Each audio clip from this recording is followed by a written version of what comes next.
Assalamualaikum warahmatullahi wabarakatuh.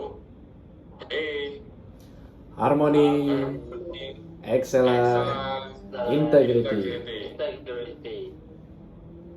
Di sini kami dari kelompok Alexander Bell, kelompok 3 akan berdiskusi tentang strategi peningkatan keamanan kekerasan seksual di lingkungan kampus.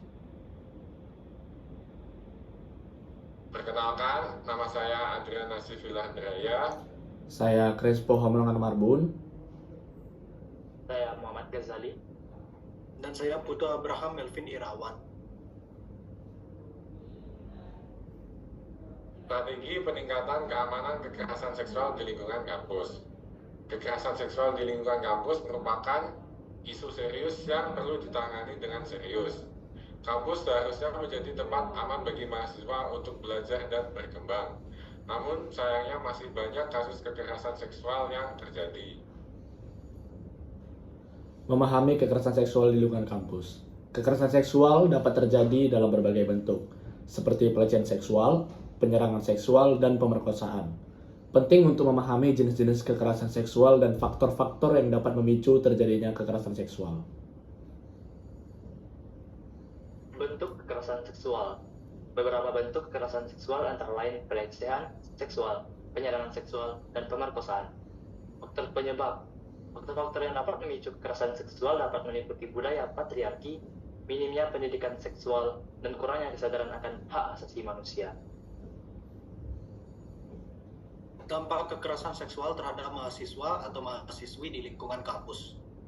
Kekerasan seksual memiliki dampak yang sangat merugikan bagi korban, baik secara fisik, mental, maupun sosial.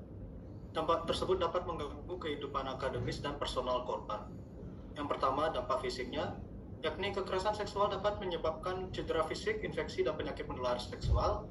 Yang kedua, dampak psikologisnya, kekerasan seksual dapat menyebabkan trauma, depresi, kecemasan, dan gangguan stres pasca trauma.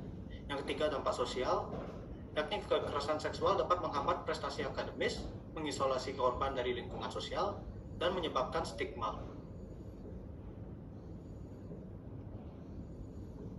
Berikut cara pencegahan kekerasan seksual di lingkungan kampus. 1. Edukasi seksual. Memberikan edukasi seksual yang komprehensif kepada mahasiswa tentang hak asasi manusia, persetujuan seksual, dan cara menolak pelecehan. Yang kedua, sosialisasi. Melakukan sosialisasi tentang kebijakan kampus terkait kekerasan seksual, serta layanan bantuan yang tersedia bagi korban.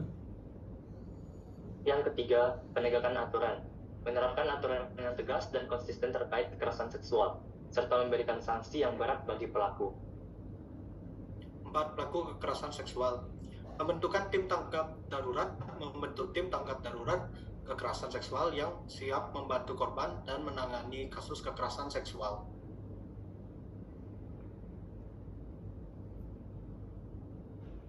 Kesimpulannya, pelecehan seksual dapat terjadi dimanapun dan kapanpun.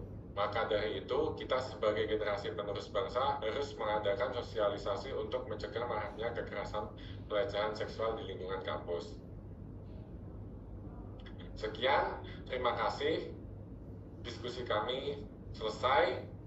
PKKMB Dewan Karang Maitala 2024. Choose positivity, break the stigma, raising excellence. Excellent. Excellent.